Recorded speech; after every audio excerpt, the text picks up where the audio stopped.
देखिए आपका टाट शुरू किया गया था कल, यानी कि अपकृत विधि। उसको पहले लिख लीजिए, जितना पढ़ाया गया है तब आगे बढ़ा जाए भाई। उसको जो कल पढ़ाया गया है कॉपी नई नई बना लीजिए और तब आपका लेक्चर दिया जाए।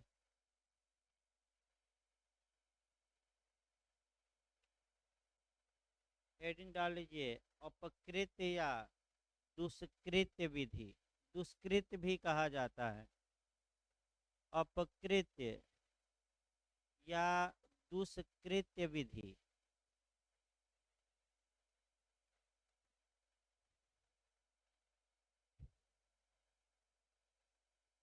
या इसको कहते हैं टाट, TORT,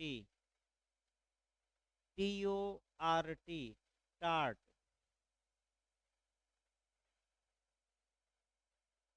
लिखिए पैराग्राफ चेंज करके। टाट शब्द फ्रेंच या फ्रांसीसी भाषा का शब्द है। ये नेट में 2-3 बार क्वेश्चन आ चुका है। बिहार में भी 2-3 बार जे में आ चुका है, आपका प्री परीक्षा में। देखिए टाट शब्द, यही पूछा था कि टाट किस भाषा का शब्द है, तो TORT, टाट शब्द फ्रेंच या फ्रांसीसी भाषा का शब्द है। यह लैटिन के टार्टम से बना है। यह लैटिन के टार्टम से बना है, TORTM, टार्टम से बना है।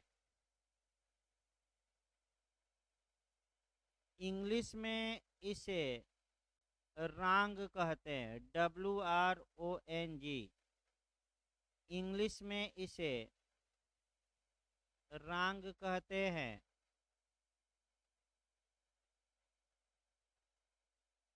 रोमन विधि के तहत, इसी लाइन में लिखते रहेगा, रोमन विधि के तहत इसे डिलिक्ट कहा जाता है।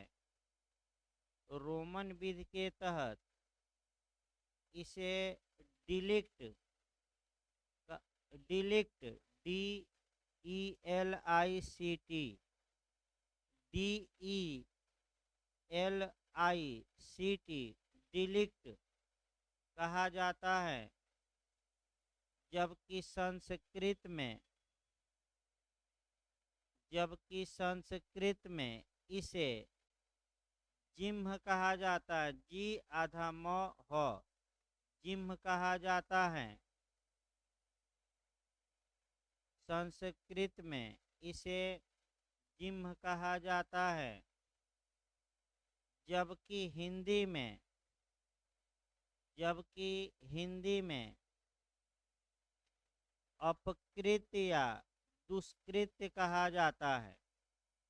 जबकि हिंदी में अपकृत या दुष्कृत कहा जाता है। अपकृत या दुष्कृत।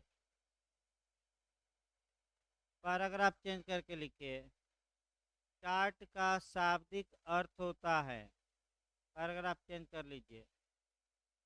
टाट का शाब्दिक अर्थ होता है कुटिल, कुटिल या टेढ़ा मेढ़ा। कुटिल या टेढ़ा मेढ़ा या अनुचित कार्य। कुटिल या टेढ़ा मेढ़ा या अनुचित कार्य। पैराग्राफ चेंज करके लिखे। अपकृत दो शब्दों के मेल से बना है। अपकृत दो शब्दों के मेल से बना है। अप तथा कृत्य, अपकृत दो शब्दों के मेल से बना है। अप तथा कृत्य अप का अर्थ होता है न करने योग्य। अप का अर्थ होता है न करने योग्य। और कृत्य का अर्थ होता है कार्य। अप का अर्थ होता है न करने योग्य तथा कृत्य का अर्थ होता है कार्य। अर्थात ऐसा कार्य जिसे किसी व्यक्ति को नहीं करना चाहिए। अर्थात ऐसा कार्य जिसे किसी व्यक्ति को नहीं करना चाहिए अपकृत्य कहलाता है। अर्थात ऐसा कार्य जिसे किसी व्यक्ति को नहीं करना चाहिए अपकृत्य कहलाता है। पैराग्राफ चेंज करके लिखिए। किसी भी दोष से, दोष यानी कि गलती या फॉल्ट, किसी भी फॉल्ट से या किसी भी दोष से या तो पूरा समाज प्रभावित होता है या तो पूरा समाज प्रभावित होता है या केवल व्यक्ति प्रभावित होता है। या तो पूरा समाज प्रभावित होता है या केवल व्यक्ति प्रभावित होता है।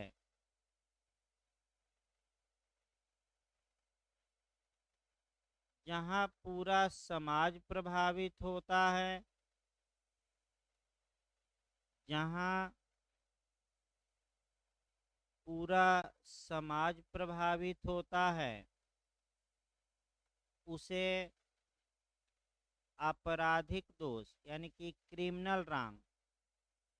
जहाँ पूरा समाज प्रभावित होता है उसे आपराधिक दोष यानी कि क्रिमिनल रॉन्ग कहा जाता है।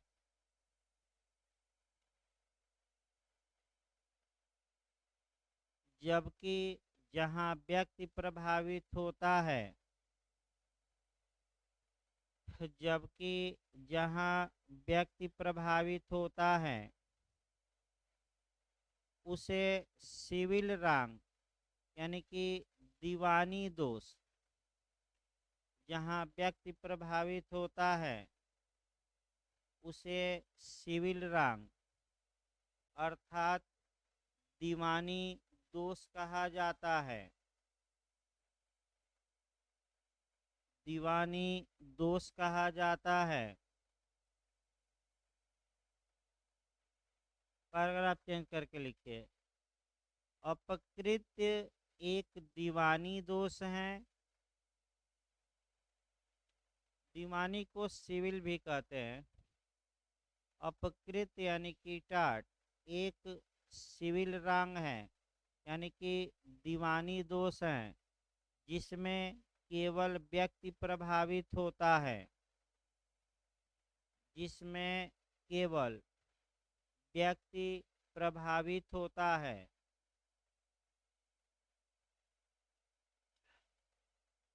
अगला एरो बनाकर लिखिए। पैराग्राफ चेंज करके लिखिए। अपकृत्य शब्द का सर्वप्रथम प्रयोग, अपकृत्य शब्द का सर्वप्रथम पर प्रयोग बाउल्सटन बाउल्सटन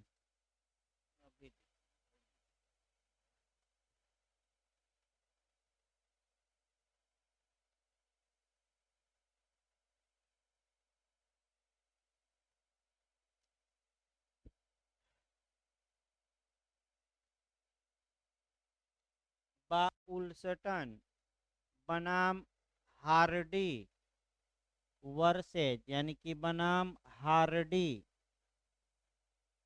ये 1597 का केस है, 1597।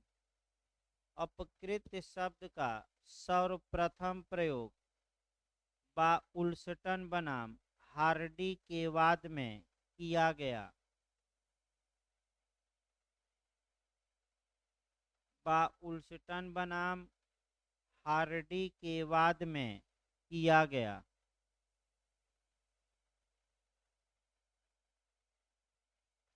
अगला लिखिए, अपकृत विधि संहिताबद्ध नहीं है। अपकृत विधि कोडिफाई लॉ नहीं है, यानी कि संहिताबद्ध विधि नहीं है।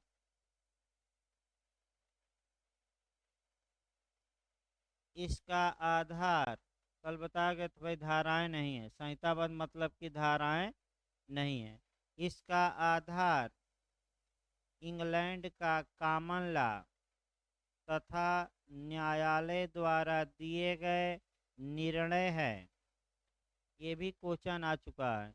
इसका आधार इंग्लैंड का कॉमन लॉ तथा न्यायालयों द्वारा दिए गए निर्णय हैं।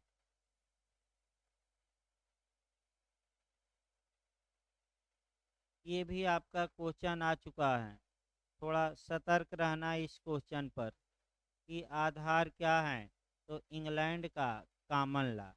आगे लिखिए, पैराग्राफ चेंज करके हेडिंग डालिए आपका अपकृत में उपचार। ये भी बिहार कई बार पूछा है। अपकृत में रेमडी क्या है, यानी कि अगर किसी व्यक्ति के विरुद्ध कोई टाट किया गया है तो वह सिविल न्यायालय में जाकर किसकी किसकी डिमांड कर सकता है। ये बिहार में भी आपका क्वेश्चन आ चुका है। इसको लिखिए, अपकृत में 3 उपचार उपलब्ध हैं। अपकृत में 3 उपचार उपलब्ध हैं। पहला लिखिए, अपरिनिर्धारित क्षतिपूर्ति, अनलिक्विडेटेड डैमेजेज। अपरिनिर्धारित क्षतिपूर्ति, ये भी कई बार आपका बिहार में क्वेश्चन आ चुका है कि अपकृत में कैसी क्षतिपूर्ति मिलती है। अपरिनिर्धारित, परिनिर्धारित दोनों, इनमें से कोई नहीं। अगर ऐसा क्वेश्चन आता है तो केवल और केवल आप क्या मारेंगे, अपरिनिर्धारित। जबकि संविदा अधिनियम में प्रतिकर दोनों हो सकता है। धारा 73 अपरिनिर्धारित और 74 में परिनिर्धारित का प्रावधान है।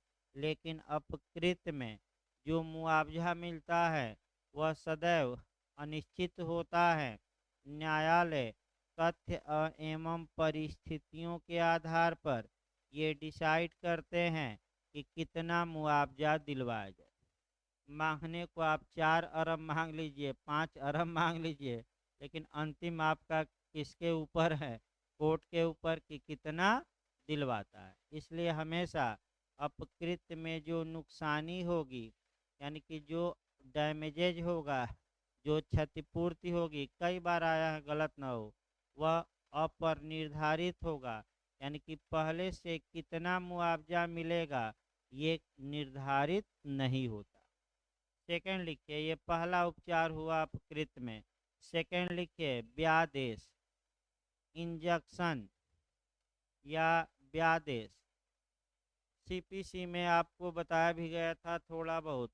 व्यादेश एक प्रकार का न्यायालय द्वारा दिया गया आदेश होता है जिसके द्वारा न्यायालय किसी व्यक्ति को कोई कार्य करने से रोकता है या कोई कार्य करने के लिए कहता है।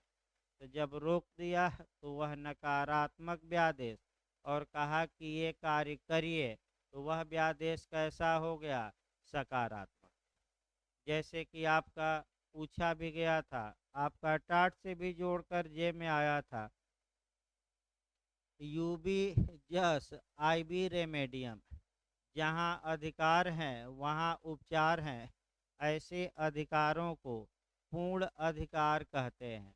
यानी कि जैसे कि आपका मूल अधिकार है, अधिकार दिया गया है, तो अगर उल्लंघन होता है तो आप कोर्ट का दरवाज़ा खटखटा सकते हैं। आर्टिकल 32 के तहत सुप्रीम कोर्ट में जा सकते हैं और 226 के तहत हाई कोर्ट। तो ये अधिकार क्या हो गए? पूर्ण। और जिन अधिकारों के लिए आप कोर्ट में नहीं जा सकते वे अधिकार अपूर्ण अधिकार होते हैं। यानी कि अधिकार राइट तो होते हैं लेकिन वह इन्फोर्स नहीं कराए जा सकते, प्रवर्तित नहीं कराए जा सकते। जैसे नीति निर्देशक तत्व हैं, वह पूर्ण अधिकार नहीं है, अपूर्ण है, क्योंकि उसके लिए कोर्ट का दरवाज़ा खटखटाया नहीं जा सकता। ऐसा हो सकता है आगे पूछ ले, क्योंकि नए नए क्वेश्चन बना रहा है। अगला लिखिए थर्ड उपचार। ये सेकंड भी आदेश हुआ। संपत्ति का संपरिवर्तन। संपत्ति का कन्वर्जन यानी कि संपरिवर्तन। सुबह भी आपको बताया गया था कि संपरिवर्तन का मतलब क्या हुआ। तो संपरिवर्तन का मतलब हुआ कि पुनः संपत्ति को वापस लेना।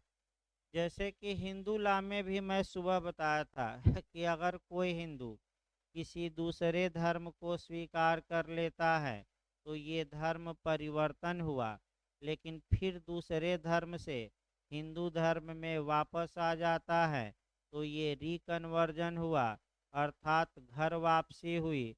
यानी कि आपका धर्म का संपरिवर्तन हुआ। उसी प्रकार अगर एक का जमीन था, बी ने ए से छीन लिया, तो ए को पुनः वह जमीन जब दिलवाई जाएगी तो ये संपत्ति का संपरिवर्तन कहेंगे। यानी कि जिस व्यक्ति की जमीन थी उस व्यक्ति को पुनः वह जमीन क्या की जाए?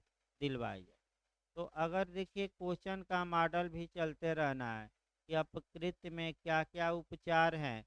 तो 3 उपचार हैं। पहला अपर-निर्धारित क्षतिपूर्ति, दूसरा व्यादेश और तीसरा प्रॉपर्टी की वापसी। इसी के लिए हम मुकदमा कर सकते हैं। अब बिहार का मॉडल ये है कि आपका मुख्य उपचार क्या है। तो नीचे एक लाइन लिख लीजिए। जो मुख्य रेमडी है, मेन रेमडी है, वह आपका है अपर निर्धारित क्षतिपूर्ति। कभी काल ये भी एक बार दो बार पूछा गया है कि मुख्य उपचार अपकृत्य में क्या है। तो अपर निर्धारित क्षतिपूर्ति यानी कि अनलिक्विडेटेड डैमेजेज। अलग से लिखिएगा। हाँ, मुख्य उपचार, उपचार नहीं, मैं मुख्य मतलब 3 में से एक चुनना है। तो अगर 3 में से एक चुनना हो तो क्या मारेंगे? अपर निर्धारित क्षतिपूर्ति। हेडिंग डालिए अब आपका अपकृत विधि का विकास। हेडिंग आगे डाल लीजिए। तो अपकृत विधि का विकास। कल हम एक इतिहास बताए थे विकास पर, वहीं आपका शॉर्टकट में लिखवाना है। लिखिए। लिखिए प्राचीन काल में, प्राचीन काल में अपराध तथा अपकृत्य में कोई अंतर नहीं था।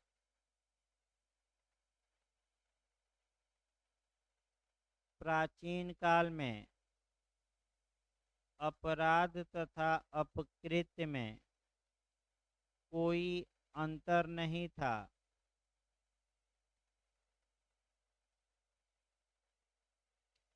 सामान्यतः धन रूपी प्रतिकर दिलवाया जाता था। सामान्यतः धन रूपी मैंने मुआवजा ही दिलवाया जाता था। सामान्यतः धन रूपी प्रतिकर दिलवाया जाता था। गंभीर मामलों में ही दंड का प्रावधान था। गंभीर मामलों में ही दंड का प्रावधान था। ये कल लेक्चर भाई बताया गया है। पैराग्राफ चेंज करके लिखे। सर हेनरी मेन के अनुसार, विद्वान है ये, सर हेनरी मेन के अनुसार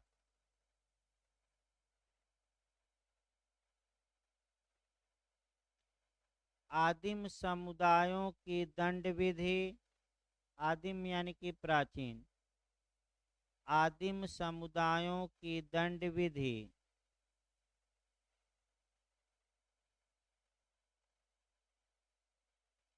आपराधिक विधि न होकर अपकृत्यों पर आधारित विधि थी। आदिम समुदायों की दंड विधि आपराधिक विधि न होकर अपकृत्यों पर आधारित विधि थी। यानी कि प्राचीन काल में कोई कार्य भी गलत किया जाता था तो मुआवजा दिलवाकर मुख बंद कर दिया जाता था, दंड कम ही दिया जाता था। इनका ये मानना है। और मैं एक उदाहरण भी कल बताया था कबीला वाला, कि अगर एक कबीले का व्यक्ति दूसरे की हत्या कर देता था तो उस समय ब्लड मनी का प्रावधान था। तो उस हत्या के बदले आप क्या दीजिए, पैसा, तो आपकी हत्या क्या हो गई, माफ। तो ये सर हेनरी मेन बताते हैं। अगला लिखे पैराग्राफ चेंज करके। 13वीं शताब्दी में, 13वीं शताब्दी अब आ जाना है। 13वीं शताब्दी में अतिचार की रीट इंग्लैंड के सम्राट द्वारा जारी की गई। 13वीं शताब्दी में अतिचार की रीट इंग्लैंड के सम्राट द्वारा जारी की गई।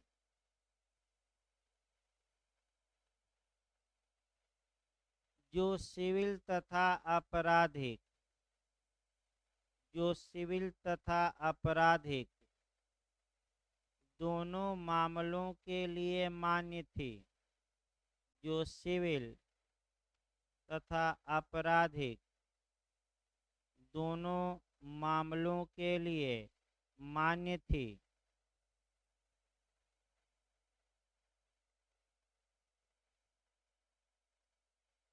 यह सबसे प्राचीन रिट है।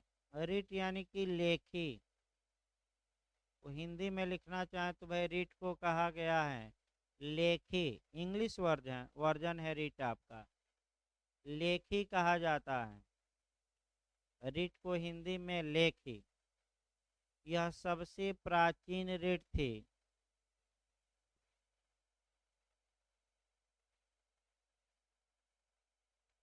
इसे रिट की जननी भी कहा जाता है। इसे रिट की जननी भी कहा जाता है। देखिए क्वेश्चन का मॉडल आपका, मॉडल ये बन सकता है कि सबसे पहले किस अपकृत्य को मान्यता इंग्लैंड के सम्राट ने दिया। उसमें 4 ऑप्शन आएगा, तो आपको मारना है ट्रेसपास यानी कि अतिचार। ये पहला क्वेश्चन। पहले सबसे पहले किस लेखी को जारी किया गया इंग्लैंड के सम्राट द्वारा 13वीं शताब्दी में, तब भी अतिचार मारना है। फिर आपका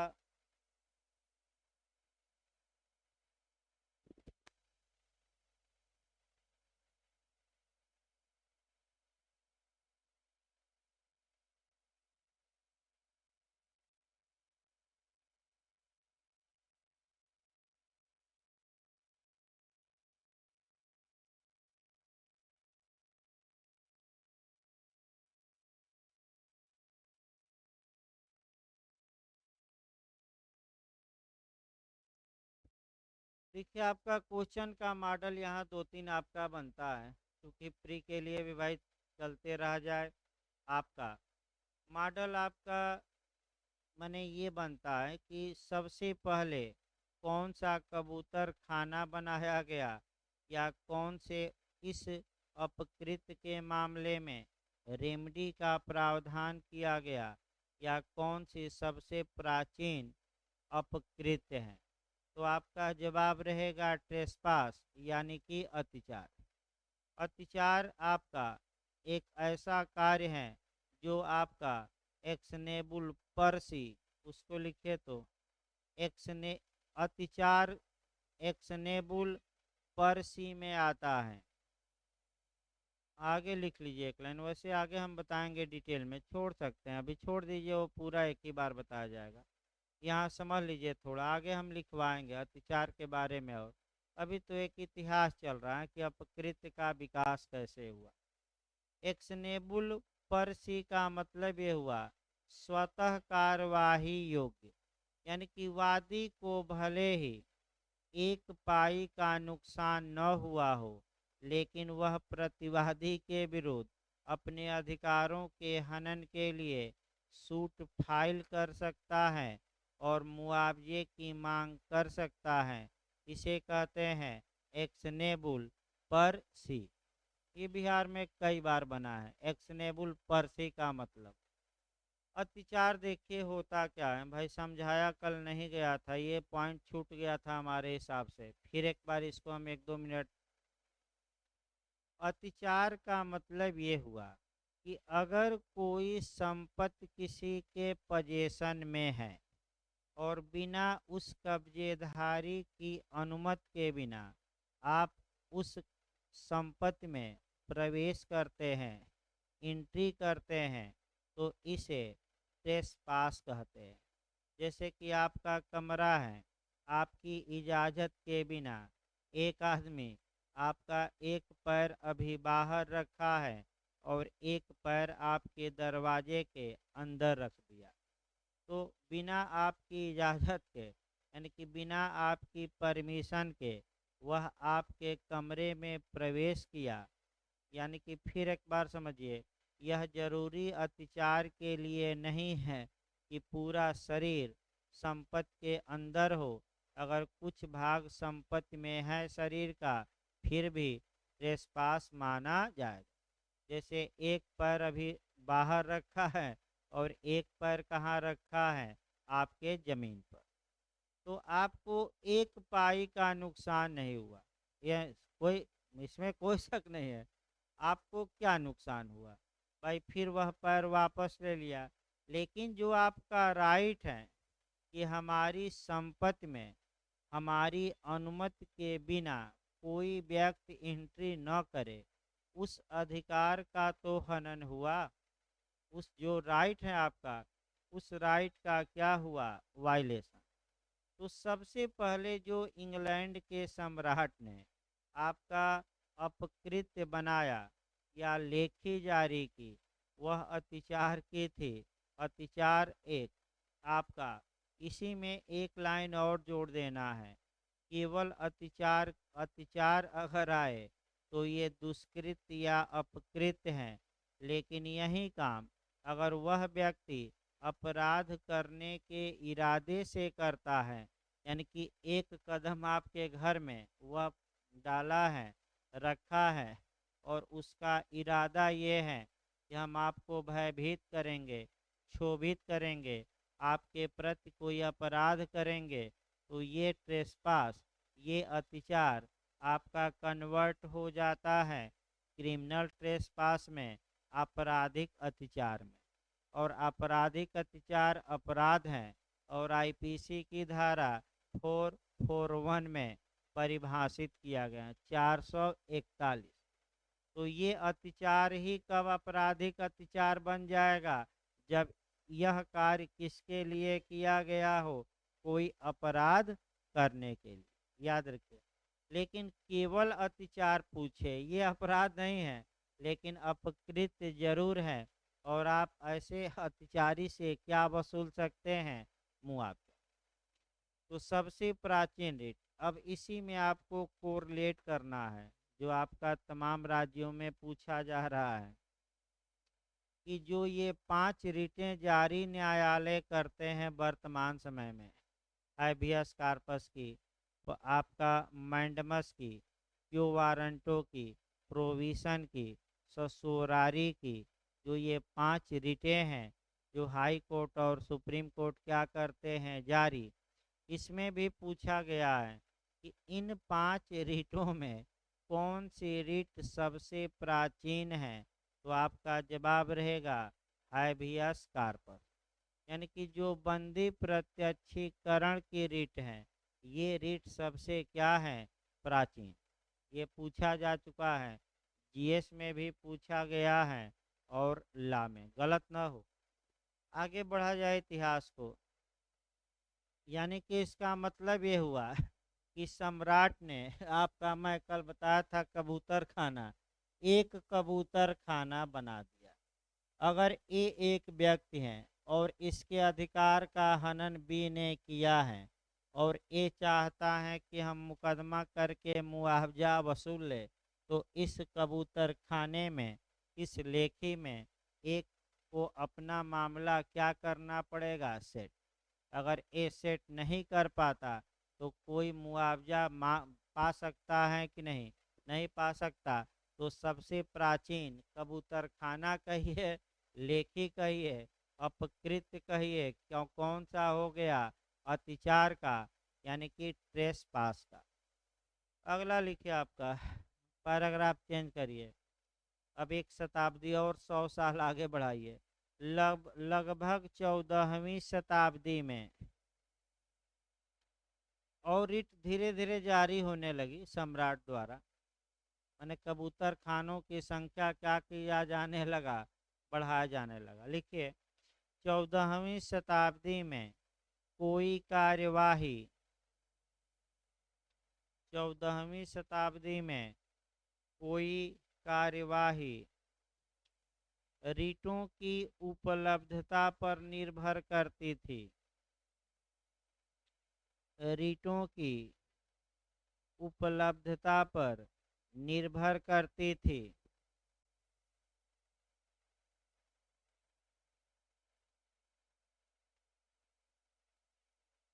यदि वादी के किसी विधिक अधिकार का हनन होता था,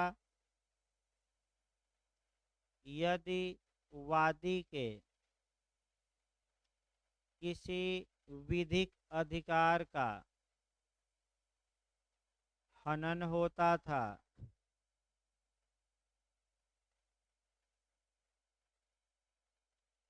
तो उसे उपचार तभी मिलता था, तो उसे उपचार तभी मिलता था जब लेखी उपलब्ध होती थी, लेखी यानी कि रिट, जब लेखी उपलब्ध होती थी, अर्थात उस समय की विधि थी,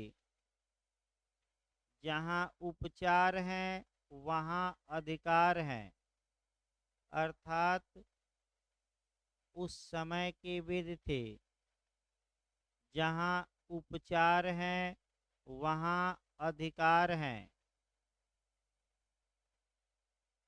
उस समय की विधि थी, जहाँ उपचार हैं वहाँ अधिकार हैं।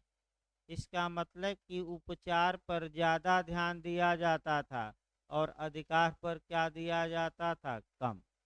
अगर कबूतर खाने में अपकृत आपका मौजूद है पहले से, तब आप मुआवजा पाएंगे, नहीं तो बजाइए झुनझुना और थाली, और क्या बजाइए, ताली, तो कोरोना दूर भाग जाएगा, मुआवजा पा ही लेंगे।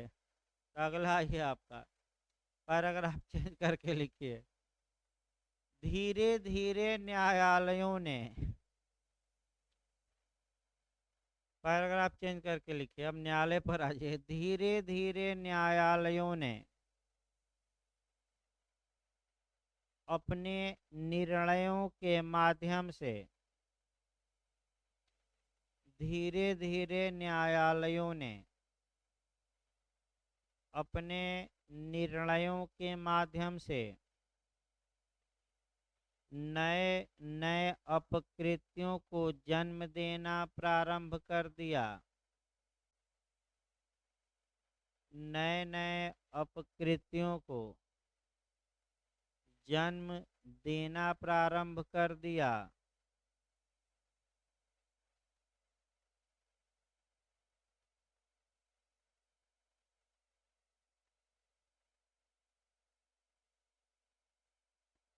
पैराग्राफ चेंज करके लिखिए, समाज में विकास के साथ साथ समाज में विकास के साथ साथ लेखी की घोर आलोचना होने लगी। यानी कि जो रिट थी, लेखी की घोर आलोचना होने लगी।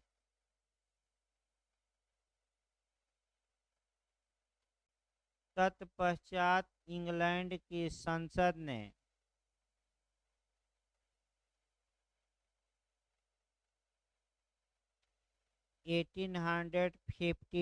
ईस्वी में 1852 ईस्वी में तत्पश्चात इंग्लैंड की संसद ने 1852 ईस्वी में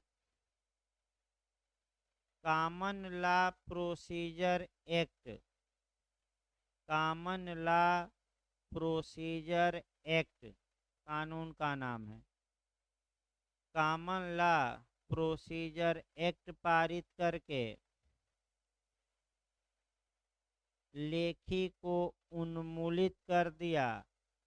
यानी कि एबोल्यूशन, यानी कि समाप्त, लेखी को उन्मूलित कर दिया।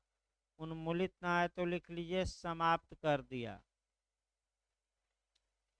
क्वेश्चन जो बिहार और नेट में बना है कि रिट या लेखी को कैसे समाप्त किया गया।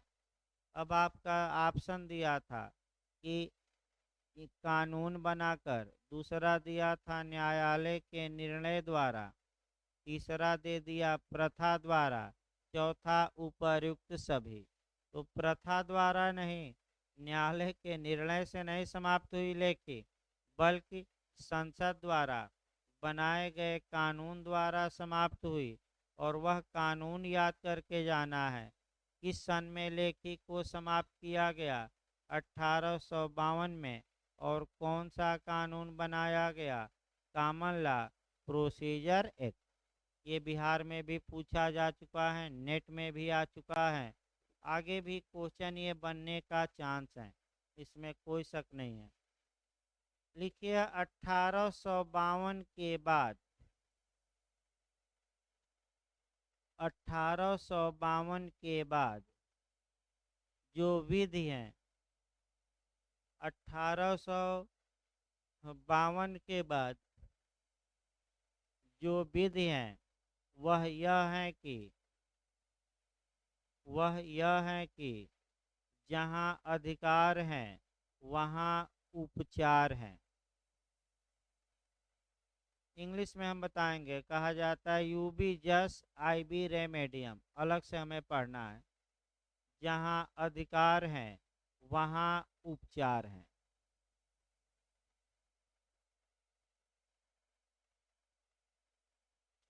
अभी आपका उत्तर प्रदेश सिविल जज की जो परीक्षा 12 को हुई, ये आपका पूछा गया कि यू बी जस्ट आई बी रेमेडियम। इसका मतलब ये हुआ कि अगर हमारे पास कोई अधिकार है और उस अधिकार का हनन होता है तो हमें कोर्ट में जाकर मुआवजा पाने या उस अधिकार को लागू कराने का भी अधिकार है। इस अधिकार को हम कहते हैं विधि शास्त्र में, जूरिस्प्रूडेंस में, एब्सोल्यूट राइट, पूर्ण अधिकार या आत्यांतिक अधिकार। और जिसके लिए आप कोर्ट का दरवाज़ा नहीं खटखटा सकते, अधिकार तो है उसे हम क्या कहते हैं? अपूर्ण अधिकार। तो इस बार यही क्वेश्चन आ गया था, ये क्या कहलाएगा भाई? पूर्ण अधिकार कहलाएगा। यू बी जस्ट, आई बी रेमेडी। अगला लिखिए आपका, एक निर्णय लिखिए आपका, लिखिए पैराग्राफ चेंज करके, एस बी बनाम व्हाइट। केस लिखिए, एस बी बनाम व्हाइट का केस है 1703 का, 1703 का। जस्टिस होल्ट, भाई जज का भी नाम याद रखना यहाँ। एस बी बनाम व्हाइट 1703 का केस है। जस्टिस हो अदालत, होल्ट, हो अदालत, होल्ट ने कोर्ट ने यह निर्णय दिया कि, कोर्ट ने यह निर्णय दिया कि यदि वादी के पास कोई विधिक अधिकार है, यदि वादी के पास कोई विधिक अधिकार है, तब ऐसी दशा में, तब ऐसी दशा में उसका उल्लंघन होने पर, तब ऐसी दशा में उसका उल्लंघन होने पर हर हाल में उसे उपचार मिलना चाहिए।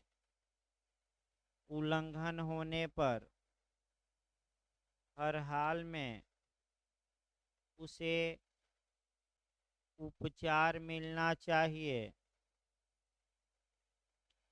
क्योंकि बिना उपचार के अधिकार व्यर्थ हो जाएगा, क्योंकि बिना उपचार के अधिकार व्यर्थ हो जाएगा, यानी कि उसका कोई मतलब नहीं रहेगा। उदाहरण के रूप में एक व्यर्थ हो जाएगा।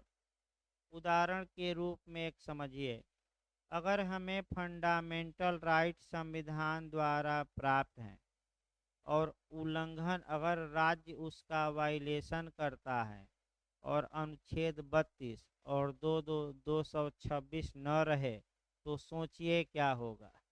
कि राज्य हमारे मूल अधिकारों का दमन कर देगा और न्यायपालिका बस शांति से मूक दर्शक बनकर देखती रहेगी, क्योंकि अधिकार तो हैं, लेकिन उपचार क्या कर लिया गया? छीन लिया गया। तो अधिकार और उपचार साथ साथ चलते हैं, क्योंकि अगर हमें अधिकार है तो हर हाल में रेमडी क्या होनी चाहिए? मिलनी ही चाहिए। इसीलिए आर्टिकल 32 सबसे महत्वपूर्ण अनुच्छेद माना जाता है, और इस दृष्टि को देखते हुए डॉक्टर भीमराव अंबेडकर जी ने स्पष्ट ये कहा था कि अनुच्छेद 32 संविधान की हृदय तथा आत्मा है, क्योंकि आत्मा ही शरीर में नहीं रहेगी तो शरीर निष्प्राण हो जाएगा। यानी कि अगर आर्टिकल 32 न रहे तो इन मूल अधिकारों का कोई महत्व नहीं। इसलिए आपका मैंने ये आपका इतिहास बताया गया कि वर्तमान में क्या नियम है। तो यू बी जस, आई बी रेमेडियम, ये नियम कब किस सन से अब लागू हो गया, और कबूतर खाना या लेखी समाप्त हो गई 1852 से। एक इतिहास बताया गया। कुछ देखिए व्यक्तिगत कार्य हैं। आज भी आपका क्लास कम चल पाएगा, क्योंकि 6 बजे एक जगह जाना है मैं। कल आपका क्लास चलेगा फिर भाई। आज इतना ही क्लास आपका। देखिए शुरुआती दौर है, 1-2 दिन आपका कम चलता है। वैसे सुबह वाला तो भाई आपका शेड्यूल सही हो गया है, और शाम वाला भी 1-2 दिन में सही हो जाएगा। सुबह वाला शेड्यूल आपका आज से सही हो गया है, तीनों सब्जेक्ट चले ही। आपका हिंदू ला, मुस्लिम ला और भू राजस्व। शाम वाला भी 1-2 दिन में शेड्यूल सही हो जाएगा। तो लगभग मान के चलिए कि 4:45 तक आप लोग आ जाया करिए। आपका मने 4:45 से क्लास शुरू कर दिया जाए, 4:45 से एक मान कर चलिए। और एक दो आपका प्रयास करते